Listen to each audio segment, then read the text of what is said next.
João, capítulo 10, o versículo também é o de número 10. Provavelmente você já leu bastante esse versículo, mas hoje eu gostaria de dar a vazão a ele, crendo que o Senhor também dará entendimento à nossa vida essa noite. Amém? João, capítulo 10, versículo também é o de número 10. A palavra do Senhor diz assim: o ladrão vem somente para roubar, matar e destruir. Eu vim para que tenham vida e a tenham em abundância. Eu sou o bom pastor. O bom pastor dá a vida pelas ovelhas. O mercenário, que não é pastor, a quem não pertencem as ovelhas, vê vir o lobo, abandona as ovelhas e foge.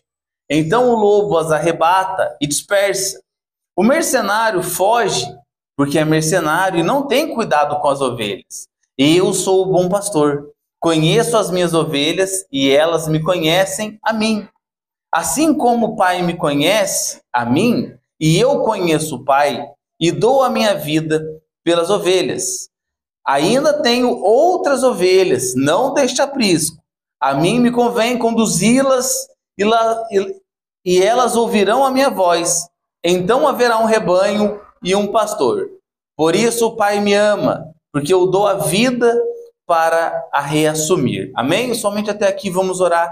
Ó Deus querido, em nome de Jesus, nós pedimos, Senhor, a sua graça, a sua misericórdia e a sua proteção nesse momento. Que o Senhor venha, Deus, abrir esse local, nesse momento de culto, no nosso coração, para que o Senhor possa, Pai, transformar a nossa vida, nos dar entendimento, Senhor, nos fazer realmente crentes na sua palavra, crentes no seu evangelho, naquilo que nós devemos fazer. E não somente fazer, mas naquilo que nós devemos crer como sendo regra primária, como sendo aquilo que é principal para a nossa vida nessa noite. É o que eu te peço, Senhor, no nome de Jesus. Amém. E glórias a Deus. Os irmãos podem se assentar, glorificando o nome do Senhor. Amém?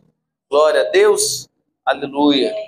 O tablet hoje está furioso, mas nós vamos aqui, segundo a palavra, em nome de Jesus. Irmãos, eu gostaria de abordar esse texto hoje e trazer não um pensamento, porque a palavra de Deus ela não é um pensamento, ela é uma verdade. Amém? E se tem algo que nós precisamos entender, é que a doutrina da palavra, ela não é aquilo que muitas vezes as pessoas entendem por doutrina. A doutrina é algo que é verdadeiro, algo que é puro, algo que não traz peso, e sim algo que deixa o servo de Deus livre para agir diante daquilo que Deus quer. Se você pegar aquilo que muitos têm por doutrina hoje, é o quê? Você não deve fazer isso. Você não pode fazer isso. Você não é autorizado a fazer isso. Isso não é doutrina. Isso é regra. A doutrina não. A doutrina é um fundamento. E o fundamento, você sabe para que ele existe? Para que existe o fundamento de uma casa? Para que ela não caia. Isso é fácil de compreender. Quando nós falamos de doutrina, de fundamento, é algo que o ser humano necessita. Para quê? Para que amanhã, como Jesus disse em Mateus 7, quando vier a chuva, quando subir o rio, né? Quando vier o vento, é a doutrina, é o fundamento que segura aquela casa, que segura aquelas paredes para que ela não venha a cair. Agora, regras, padrões, modelos, essas coisas, irmão, elas não nos interessam. Por quê? Porque essas coisas mudam. Elas não têm uma verdade absoluta. Elas são maleáveis. Hoje o costume é um, amanhã o costume é outro. Isso não tem fundamento para nós. Isso não tem um alicerce para nós. E para o cristão ser fortalecido hoje, o que ele precisa? De compreender o que realmente Deus quer dele. Olha o que Jesus fala no verso 14. Eu sou o bom pastor, conheço as minhas ovelhas e elas me conhecem. Quando nós pegamos só o final, e elas me conhecem, você pode ver o profeta Oséias falando mais ou menos a mesma coisa. Nós devemos conhecer e continuar e prosseguir em conhecer ao Senhor. Amém? Isso é um mandamento. Agora olha o que fala o começo. Eu as conheço. É Deus falando através de João. Eu conheço as minhas ovelhas. Eu sei quem são as minhas ovelhas. Eu sei o rebanho que eu estou montando. Eu sei quais ovelhas eu salvei. E talvez você lê esse texto e fala, irmão, mas espera aí. Jesus, ele é o bom pastor. Mas eu não acredito que ele condene alguém para o inferno. Espere até chegar o último dia. E você vai ver que até aqueles que você pensava que ia para o céu, não vão. Até aqueles que você fala, esse aí não é possível, esse aí está lá já. É teu lugar do lado de Jesus, de tão santo que é. Pode se acontecer de não ir.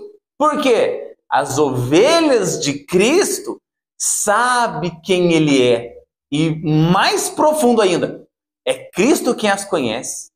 Sabe pelo nome, como foi louvado aqui, o Salmo 139 foi moldado, foi criado desde o começo, mas a mente do ser humano, ela foi deturpada pelo pecado. E muitos acreditam que Deus, ele é como o homem, que se arrepende, que tem dó. Deus não tem dó, irmão. Deus tem a balança da justiça. E é por essa balança que ele governa a terra, que ele governa o mundo, que ele governa os reinos. É por essa balança que tudo que o homem planta, ele colhe. É pela balança de Deus, não é a balança do homem. Talvez você fale assim, irmão, mas eu plantei tanto e eu não colhi. Vamos analisar pela balança de Deus? Será que aquilo que você fez realmente era o suficiente para se colher algo de Deus? Será que realmente Deus deve alguma coisa para nós? De forma alguma. De forma alguma, de forma alguma. Você pode ser o melhor crente aqui, irmão, nessa terra. Você pode vir aqui para esse lugar dia e noite, noite e dia, e ainda assim Deus não te responder. Isso não faz dele um Deus injusto. Não faz. Eu vou dar um pequeno resumo teológico aqui para você compreender do que eu estou falando. Porque vai se passando os tempos, né? E entre a conferência do homem e a conferência da mulher, eu quero trazer aqui para nós a realidade das coisas. Nesse culto de quarta-feira, pode ser até um culto de doutrina, não tem problema nenhum com isso. Olha só, quando Deus cria Adão e cria Eva, e essa seria a companheira de Adão, aquele momento é o momento do quê? Do ápice da criação. Deus cria todas as coisas, mas ele vai condenar uma árvore para o inferno? Não. Ele vai condenar um animal para o inferno? Não. Ele vai condenar a água para o inferno? Não. Ele vai condenar a terra para o inferno? Não, não. Deus não tem problema nenhum com essas coisas. Nenhum. Agora, quem será condenado ao inferno? O ser humano. Por quê, irmão? Porque somente no ser humano Deus deu a ele alma vivente. Amém? Somente no ser humano Deus deu a ele alma vivente. Somente para o ser humano Deus o dotou de uma capacidade de governo. Somente ao ser humano Deus deu um relacionamento de pai e filho. Somente ao ser humano, nenhum aos animais. Agora, naquele momento não existia o que? A influência do pecado. Adão e Eva agiam livremente, sem a tendência, aqui foi a carne. Não tinha esse assunto. Não existia esse negocinho, aqui foi o meu eu. Não tinha isso. Por quê? O homem era puro, o homem era limpo. Mas a partir do momento que esse homem cai, e pense que aqui agora já é um segundo estágio. Primeiro, o homem é puro. O homem não está em condenação. Em Adão, o primeiro Adão, até antes da queda, o homem não está em condenação. Esse homem vive livremente. Esse homem age, esse homem pensa somente pelo lado de Deus. Por isso, quando a serpente aparece, qual é a historinha dela? Quando você comer dessa fruta, ou desse fruto, você será como Deus. Olha para você ver a tentação. né? Até ali então, o homem inocente, o homem, né, bobinho ali, tranquilo, sem pensamentos maldosos, tranquilo, coisa normal ali. Vai ser, é só ir. Olha para você ver a inocência do homem. Hoje, talvez com uma astúcia, hoje com mais sabedoria, talvez o homem fosse mais ligeiro, né? Mais atento, mas não. Ali, o homem é puro. Mas, a partir do momento da queda, quando ele cede à tentação, o que acontece? Começa a agir no ser humano, na mente humana, no coração humano, o veneno do pecado. O veneno do pecado, que Paulo, quando escreve referente a isso, fala que todos pecaram. E agora, irmão? Todos pecaram. Qual é o resultado disso? Todos pecaram e destituídos estão da glória de Deus. Ali, irmão, abre-se um abismo entre a criação e o Criador. Como chegar a Deus novamente? Como? Como fazer uma ponte? Tentaram fazer isso na época de quem? Da torre. Vamos criar uma torre e colocar o nome dela de Babel. E sobre ela nós chegaremos até as nuvens, até Deus. Olha o pensamento do ser humano. Para quê? Para tentar ligar novamente. Para tentar se achegar a Deus. Mas é impossível que o homem sozinho chegue a Deus. Tanto fisicamente, como eles intentaram. Vamos chegar, vamos rumar. Não, não chega. E aí, irmão? O que você pensa nesse cenário? O que passa na sua mente quando você vê a situação do homem dessa forma? Rodrigo, agora acabou. Agora acabou. Realmente, nesse momento acabou para o homem. Todos pecaram através de quem? Através de Adão. Esse pecado veio e destituiu o homem. Tirou o homem daquela posição de privilégio. O que é destituir? É tirar alguém de uma posição. Esse homem, através de Adão, representando toda a raça humana, ele foi destituído, ele saiu, ele foi tirado da presença de Deus. Por quê? Ele escolheu pecar. Ali ele escolheu. Ali ele teve a opção de não pecar. E hoje? Hoje não. Hoje não. Hoje o homem luta contra esse pecado. Por isso que Paulo fala, aquilo que eu queria fazer eu não faço. Mas aquilo que eu não queria, isso eu faço. O que é isso? Opção de escolha. Já está dentro dele. Quando ele diz, Senhor, quem me livrará do corpo dessa morte? Ele está falando dessa corrupção, desse pecado que a todo momento o atormenta. Então você pensa, Rodrigo, o que eu poderia fazer? Como que eu vou agora me reconectar com Deus? Eu faço parte dessa geração de homens caídos. Eu ainda faço parte dessa geração de homens perdidos. O mundo prega um negócio, irmão, que é perigoso. É perigoso, as pessoas creem porque é o mais fácil. Não, irmão, Deus é pai. E realmente é. Mas ele não é um pai igual o seu. Ele não é um pai igual você. Não. Ele não é alguém que pensa igual, de jeito nenhum. Ele é pai. E como pai, ele é justo. E como sendo justo, o que ele deveria fazer? Alguém tinha que pagar por esse pecado. Porque você imagina se fosse assim? O homem vai, transgride. Vou fazer uma comparação bem baixa aqui, irmão. Você imagina que você tem um filho e o seu filho vai e senta a mão na sua cara.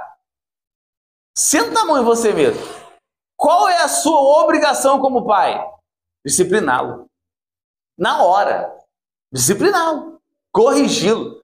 Exortá-lo. Por quê? Porque ele infringiu um mandamento. Ele quebrou, ele transgrediu uma lei que não deveria ser transgredida. A honra ao pai. Então ele deveria ser punido. E a palavra para punir, para corrigir, quando nós lemos na palavra de Deus, é o quê? Bater, machucar, corrigir. Nós não olhamos isso como sendo algo bom. Por quê? Ai, tadinho da criança. Ai, tadinho do não sei o quê. Deus não tem esse tadinho. Não. Você não optou por errar? O que é o justo? Que agora você arque com as suas consequências. Sabe o que as pessoas não dizem hoje?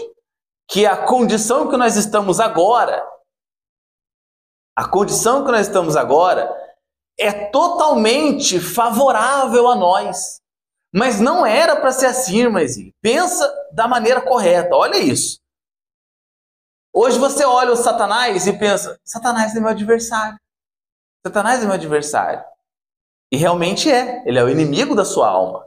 Ele quer te tirar da presença de Deus. Mas sabe quem era para ser o seu adversário? Deus. Ele era para ser o nosso adversário hoje. Era para ser Deus. Como vencê-lo? Uma notícia para você, não tem como vencê-lo. Ninguém vence Deus. Ninguém consegue vencer a soberania, o poderio de Deus. Ninguém. Você acha que Rússia, Ucrânia, Estados Unidos tem poder contra Deus? Irmão do céu. Você pensa que é como você matar um pernilongo em efeito de veneno? É Deus com esses soldados, exércitos que existem hoje. Não é nada para Deus. Não é nada. Ele acabará com Satanás com o sopro da sua boca. Imagina esses homens meros mortais que existem por aí. Sabendo disso, o que Deus fez? Ele mesmo arrumou um meio pelo qual o homem se salvasse. Qual? A fé em Jesus Cristo. Quando você acredita no sacrifício, quando você entrega a sua vida, e isso não vem, irmão, de cumprir rituais. Isso vai além de ser um cumpridor de regras. Isso vai além de ser alguém que somente cumpre uma lista de coisas religiosas. Não é isso. Aquele que se converte, ele entende que ele não é mais um cumpridor de regra de igreja. Ele não é mais aquele irmãozinho que é cheio de listas, aquele irmãozinho que é cheio de não pode. Não! Ele já entendeu que a transformação dele foi algo lá dentro dele. É algo lá dentro do interior do ser humano, aonde ninguém pode chegar, ninguém pode tocar, nenhum médico, nenhum profissional, de seja a área que for, não consegue chegar nesse coração perdido do homem. Não dá. O que você tem que fazer? Colocar Cristo ali dentro. Falar, Senhor, eu entendi o que o Senhor fez. Meu Deus do céu, não tinha chance nenhuma de salvação para mim. Como é que eu posso entender isso? Aí talvez você pense assim, Rodrigo, mas o que tem a ver o texto? Sabe o que tem a ver o texto, irmão? Que talvez você está dando vazão aqui para o verso de número 10. O ladrão vem senão para roubar, matar e destruir. Você só vê o restante. Eu vim para que tenham vida, e vida em abundância, e glória a Deus. Sim, mas a exortação vem no começo. O chamamento, ele vem no começo. O ladrão só vem para roubar, matar e destruir. E você está aí pensando que é o Satanás queimando a sua geladeira, que é o inimigo estragando a sua televisão, que é os demônios estragando o seu carro. Irmão do céu, isso não tem importância para Deus. Essas coisas você barganha, você vende um tênis, compra um motor novo, você faz alguma coisa, mas você resolve. Isso para Deus é o mais importante que nós compreendamos nessa noite. O ladrão, aqui no contexto de João 10, são os falsos profetas, são os ladrões, são os pastores infiéis, que só quer saber de bagunça, só quer saber de oba-oba, só quer saber de novidade, só quer saber de abundância, só quer saber se você está andando de ruas de ouro, de prata, de cristal aqui nessa terra. Não, irmão, não. O ladrão, ele vem para isso. Ao invés de te ofertar algo que é bom, ele tira de você, ele mata de você o que é mais importante, a sua alma. Aí você vai acreditar, sabe em quem? Missionário, o que é? Miguel Pereira, Miguel Oliveira? Hã? Essas praguinhas aí. Esses negocinhos aí. Irmão, isso aí é um câncer dentro. Sabe por que você tem que ouvir isso aqui? Porque Jesus falou assim, as minhas ovelhas, olha só, irmão, por que isso aqui é profundo? As minhas ovelhas, eu conheço. Conhece e conhece muito bem. Agora, eu conheço. e elas também me conhecem. Quando a epístola vai falar de Pedro, a epístola de Pedro vai dizer isso, fala que o pastor, o obreiro, o presbítero, o líder da igreja, as ovelhas não são dessas pessoas. Você, meu irmão, que está aqui, você não é meu. Você não é minha ovelha. Simbolicamente, quando a gente olha num período num pensamento de igreja, onde o pastor, né, literalmente, ele tem as suas ovelhas, espiritualmente até sim. Sim, porque pelo meu pastoreio com os irmãos, que nós somos conduzidos a Cristo. Mas eu sou um mero mortal, comedor de farinha igual você. Não existe diferença. Qual é a única diferença entre nós? Que eu estou aqui e você está sentado aí. Mas amanhã possivelmente pode ser você aqui. Agora, qual é a nossa função? Não ser um ladrão. Ah, irmão, não ser um ladrão não é pôr a mão no dinheiro da igreja. Claro que é. Mas não ser um ladrão de roubar de você a verdade que você tem que saber. Não ser um ladrão de destruir a sua vida, fazendo você acreditar e crer em tudo aquilo que Cristo rejeitou na tentação de Mateus 4. E o que essas pessoas oferecem? Tudo que ele rejeitou. E o que nós aceitamos? Tudo que ele rejeitou. Ah, irmão, eu vejo um anjo, eu vejo não sei o quê, eu vejo isso, eu vejo... Irmão, você está vendo muita coisa. Você está vendo coisa demais, irmão. Você vê o demônio na garrafa de coca, você vê o demônio na tampa da maionese, você vê o demônio entrando não sei na onde, mas você não consegue ver o demônio tirando de você o mais importante, que é a sua comunhão com Deus. Oh, Deus. Não é isso? Ai, fulano pecou. Ah, o demônio. Ai, fulano pecou, olha o que ele faz. Ah, não, mas a gente vê o erro em tudo que é externo, mas não vê a cilada de Satanás, não vê o ladrão te roubando, não consegue compreender a sutileza da voz do inimigo através de uma pregação errada, através de um entendimento errado. Por quê? Porque nós não estamos conhecendo a voz do pastor. Não é a minha, não. Do bom pastor. Sou um pastor ruim. Jesus é o pastor bom. Ele é o bom pastor. Por quê? Porque ele deu a vida pelas ovelhas dele. Irmão, 2 horinhas aqui dando para você não é nada perto do que ele fez. Nada, nada. Isso que ele fez é o importante. Nenhum pastor vai sobressair a isso.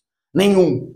Por mais eloquente, por mais inteligente, por mais comunicador que seja, não vai.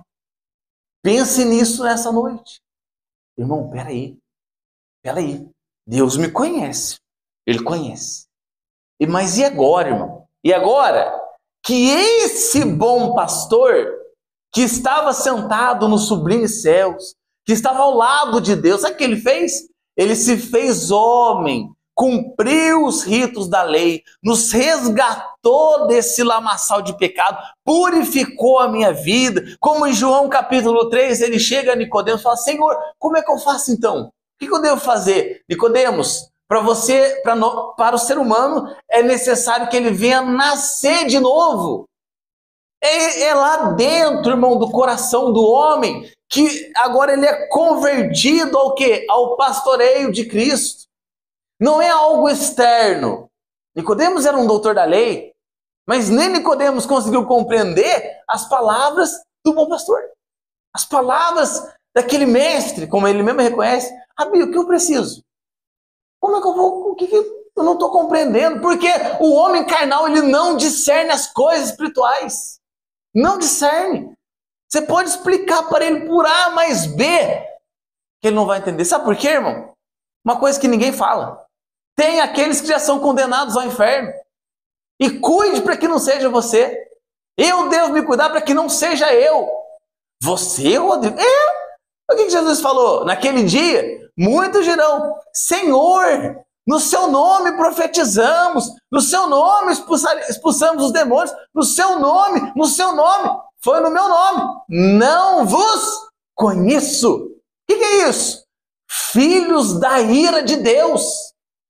Homens que não foram regenerados por Deus, Mas a nossa dificuldade de compreender isso é falar, mas irmão, Deus é bom, é ótimo, é maravilhoso, mas Ele não extingue o seu atributo de justo juiz.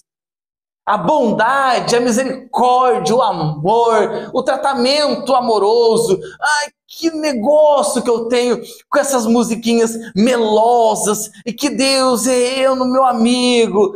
Irmão, é um perigo isso. Porque é nesse caminho de que é como se Deus fosse o meu truta. Se escandalize não, irmão. Se escandalize com aquilo que te separa de Deus. Que Deus é meu amiguinho. Que Deus é meu parceiro. Que as pessoas perdem o mais importante, a reverência a Deus. Entra na presença de Deus como se estivesse entrando no bar dos primos ali, de qualquer jeito. A bagunça, é o negócio. Não. Aquele a quem você se apresenta aqui, às vezes com essa cara de sono, com essa preguiça, foi Ele que te salvou. Foi Ele que pagou o preço por você. Foi Ele. E as pessoas dão ouvido a quem? Ao mercenário. Ao mercenário que não faz nada por você. São esses que gostam de deturpar a palavra, esses que por medo de ter pouca gente não pregam a verdade, esses que só pregam em lugares grandes, esses que só veem a grandeza e não aquilo que realmente importa, esses sempre têm a reputação, esses sempre têm o prestígio, mas o mais importante em toda pregação, independente do lugar onde ela está sendo pregada, é o quê? Se está sendo colocado nesse lugar o Cristo verdadeiro. Em cada pregação você deve falar assim, peraí, cadê o meu Deus aí? Cadê o meu Deus nesse lugar? Cadê a palavra que eu espero ouvir? E não é a palavra que te agrada, é cadê a voz do meu Senhor falando aqui comigo? Qualquer língua estranha, enrolada, barulhenta, estranha, um inglês, um aramaico, é Deus, é Deus. Não, calma. Examine. João diz, julguem os espíritos, provem os espíritos. A palavra grega de provar ali é passe pelo fogo esse entendimento. Compreenda, escute, observe. Veja se realmente é Deus falando. Veja, Paulo em Atos 17, ele vai falar sobre os irmãos de Bereia. Oh, igreja, qualquer um tremeria de pregar ali. Acredito que muitos nem iriam pregar ali, porque sabiam da fama da igreja. Agora, o que as pessoas querem? Quanto mais ignorante, melhor. Mais fácil de manusear, mais fácil de enrolar, mais fácil de fazer o que quer. Hoje é um tal de... Eu vou falar para você aqui 4 tipos de pregações que existem. Pregação textual, você vai pegar o texto, vai pregar aquele texto ali conforme está o título. Pregação textual. Tem a pregação temática, nossa conferência é uma pregação temática. Qual o tema? Família, a função do homem. Próximo, família, a função da mulher. Subsequente a isso, família, a função dos filhos. Temática. E tem a pregação expositiva, que vamos expor o texto bíblico. Vai pegar um texto em específico e vai expor esse texto, explicar esse texto. A terceira pregação. E a mais usada hoje, qual é? A quarta. A pregação lamentável. É lamentável ouvir as pregações de hoje. É lamentável você ver, você fala, meu Deus, que é isso? Que tanto de pega, que tanto de chave, que tanto de casa. Eu gosto quando Paulo Júnior fala sobre isso aqui. Ele fala assim, irmãos, sabe por que você não vê mais tanto milagre? Porque hoje, ao invés dos anjos estarem indo ao seu favor, sendo os nossos conservos, né? Trabalhando ao nosso favor, sabe onde que eles estão? Na Chemaralta. Estão na GM. Estou trabalhando em imobiliária. Estão lá. Não, peraí que eu tenho que levar um carro. Peraí que eu tenho que entregar uma casa. Não dá tempo de fazer os milagres acontecerem. Não dá. Porque os anjos já estão muito atarifados. Porque tem que ouvir, tem que atender. Ai, se eu não der, ele vai morrer se eu não honrar a fé dele. Por quê? Nós estamos iludidos, irmão. A minha, a sua mente, ela está contaminada com esse comunismo, com esse consumismo que a igreja está tendo. É muito consumo, é muito consumo, é muito consumo. E o pastor tem que dar do que consumir, tem que dar do que consumir. Você vem aqui às vezes só querendo. Ai, mas eu preciso de tal coisa, eu preciso de tal coisa, eu preciso de tal coisa. O que Jesus explicou sobre isso? O que ele disse? Apresente as suas súplicas em orações a Deus. E foi isso que ele falou. Apresente a vossa ansiedade a Deus, sabendo que Ele cuida de vós. Aí ele fala, olhe para os lírios do campo, olhe para os pássaros que voam, que nem Salomão em toda a sua glória se vestiu como esses lírios. O que mostra? O cuidado. Agora as pessoas, a mente deturpada do homem está dando a voz aos ladrões, aos mercenários. Jesus diz, esses não são os pastores. Como é que você vai entender isso agora? Que existe agora os filhos da ira e os filhos da perdição. Você gosta quando Deus ama Jacó, mas a dificuldade está, mas se aborreceu de Esaú. Se aborreceu de Esaú. Ah, mas como que Deus se aborreceu de Esaú? Amou um e não o outro. Hoje, irmão, você tem sobre a sua vida, não a justiça de Deus, não tem. Não tem, sobre a sua vida não está a ira de Deus, não está. Deixa eu corrigir isso aqui. Sobre a sua vida não está a ira de Deus. Sobre a sua vida está a justiça de Deus, por intermédio de Jesus Cristo, por intermédio do bom pastor. Quando entra esse bom pastor no cenário, sabe o que acontece? Aquele foguete que estava apontado para sua cabeça, ele muda a rota, ele saiu do radar. Ele não está mais sobre você, mas a Bíblia relata sobre os filhos da ira, os filhos da perdição. Efésios capítulo 2 em diante, vai falar sobre aqueles que andam segundo a carne, aqueles que andam segundo o príncipe deste mundo. Esses ainda são os filhos da ira, os filhos da perdição, aqueles que dão vazão à carne, aqueles que não aceitam o evangelho de Cristo. Mas, irmão, olha só como que Deus realmente, Ele destinou alguns para a perdição. Isso, para o ouvido de muitos, irmão, é uma coisa de louco. Irmão, como que Deus condenou o homem? E agora Ele criou o homem para morrer? Não criou o homem para morrer. Mas com o pecado de Adão veio também a morte. Por isso que muitos no último dia serão condenados ao inferno, sim. Ai, mas eu acredito na intercessão do santo tal. Vai estar condenado também. Porque só vai entrar naquela porta estreita aqueles que confessaram Cristo como Senhor, aqueles que tiveram a alma lavada e remida no sangue do Cordeiro. Mas sabe o que é o interessante disso? Que isso não é um mero ritual de glória a Deus no culto, não. Não, senhor. Não, senhora, não se engane com isso.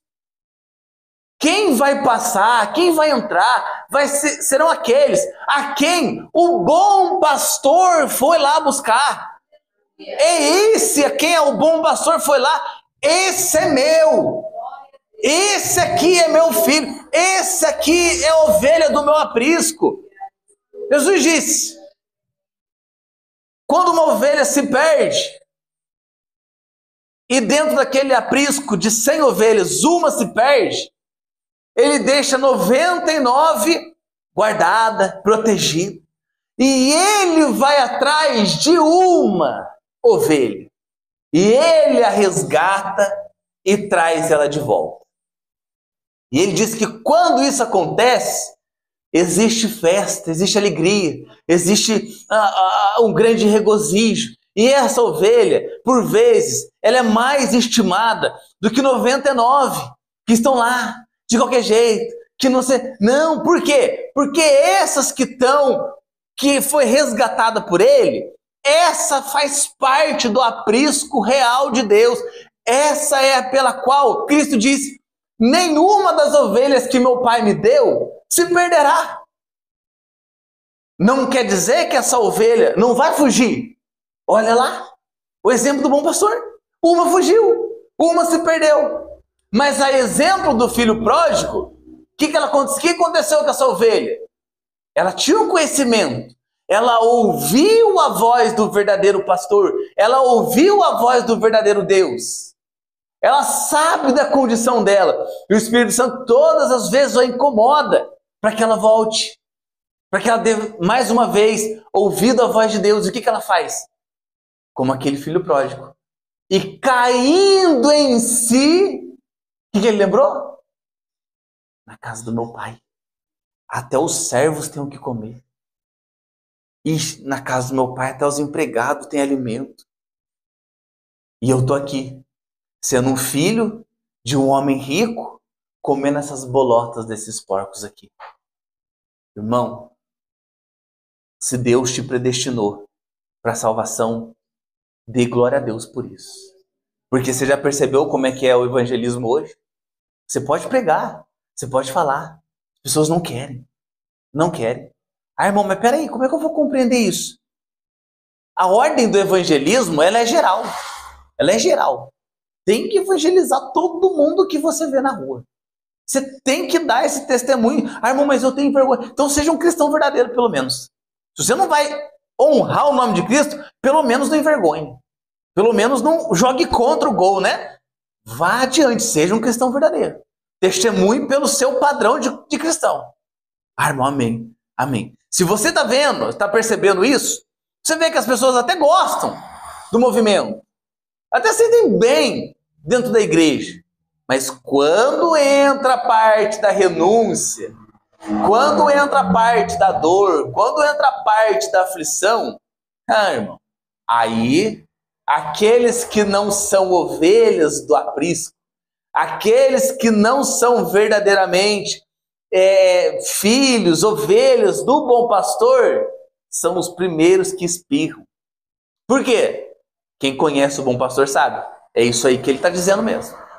É essa palavra aí que tem que ser pregada aqui. É isso aí que eu tenho que ter no meu coração, de saber que Deus enviou o seu Filho, não foi para salvar o mundo inteiro, mas todos aqueles que creem, esses terão a vida eterna. Não são todos aqueles que estão na face dessa terra.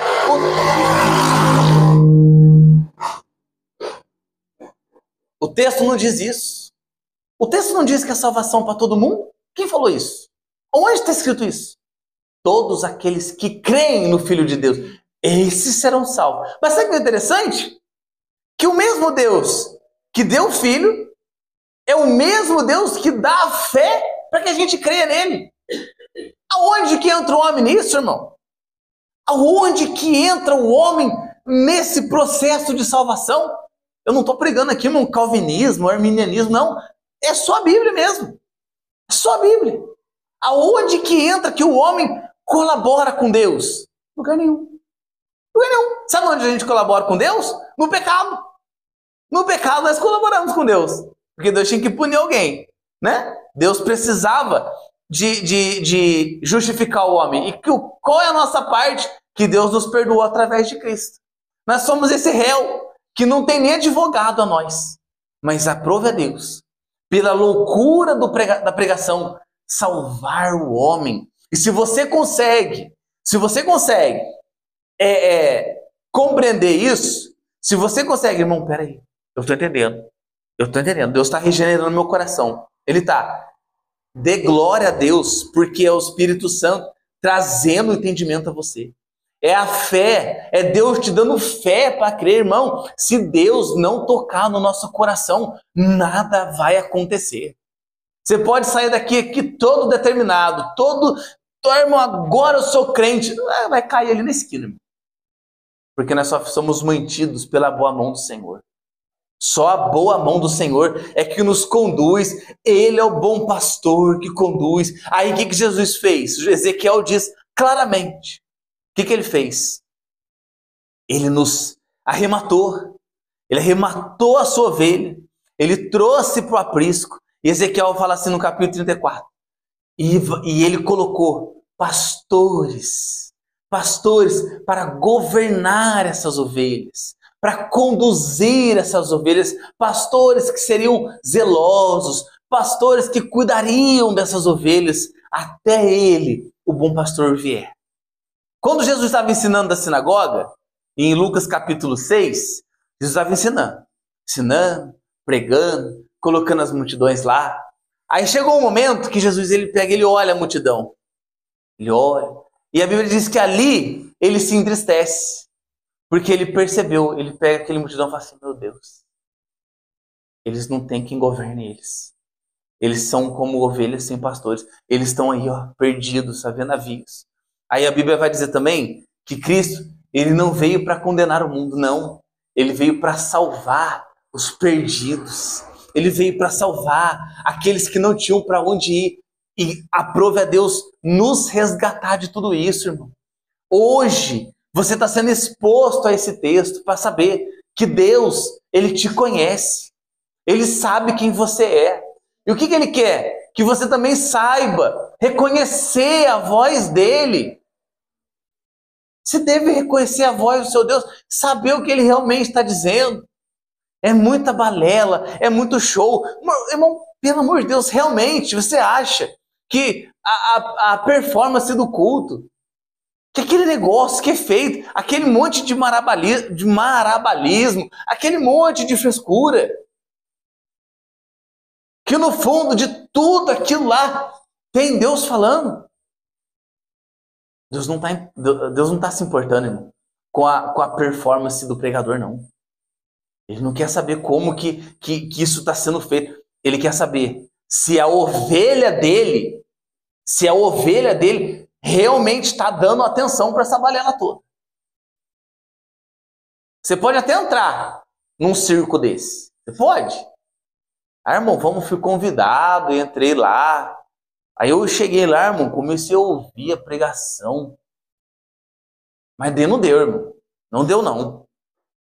Não era Deus falando lá, não. O crente verdadeiro, ele até entra.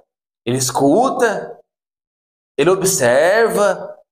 Fala, não, peraí, o que é isso? Na onde que isso aí é Deus falando, rapaz? Não, ele não. O demônio, o inimigo, ele ri dessas coisas. Ele bate palma para essas coisas. Ele aplaude essas coisas. Essa enrolação de língua, essa barulheira, esse negociado, não tem uma exposição da verdade. Ninguém é confrontado, ninguém sabe do pecado, ninguém sabe de nada. Por quê? Porque ou é uma pregação erudita, sem poder nenhum, ou é um monte de coisa que alimenta a alma carnal das pessoas.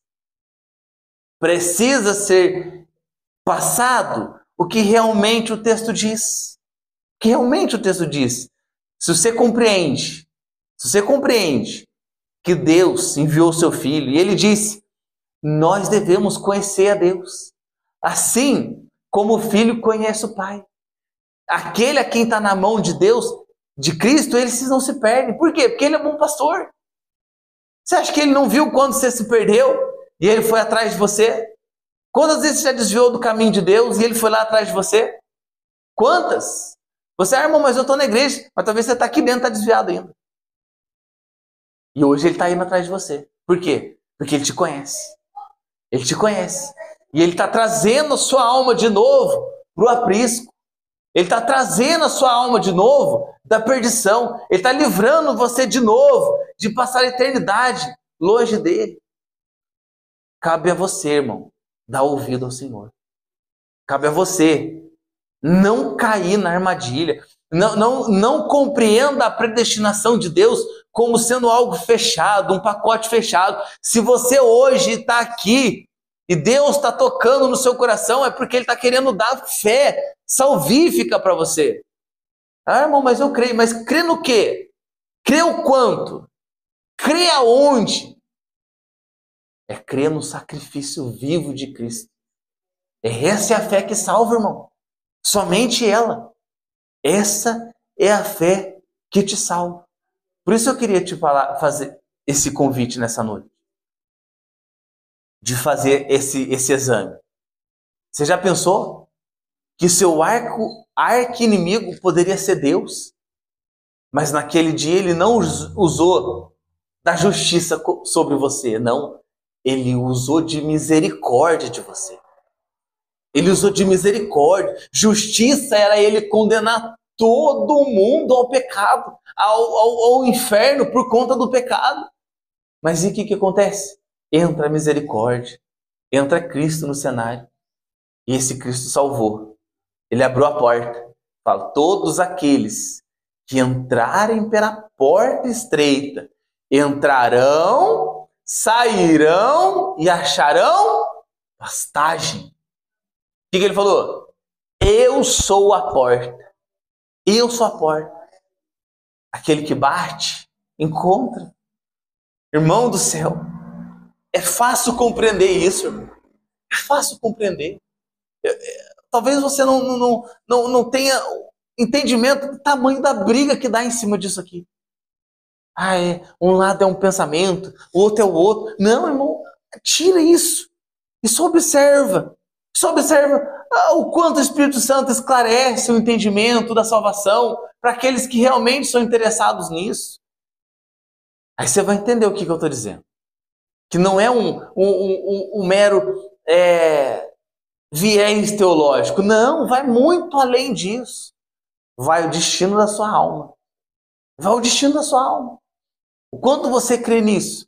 Hoje Deus está te dando a oportunidade de abrir o seu coração. E Ele diz, eis que eu estou à porta e bato. Ele está batendo aí. Agora o que você tem que fazer? Senhor, eu quero entrar por essa porta. Aí Ele diz, aquele que vier a mim, de maneira nenhuma eu lançarei fora. Mas depois que entrou, aquele que entra, aquele que põe a mão no arado e volta, não é digno. Esse não é digno.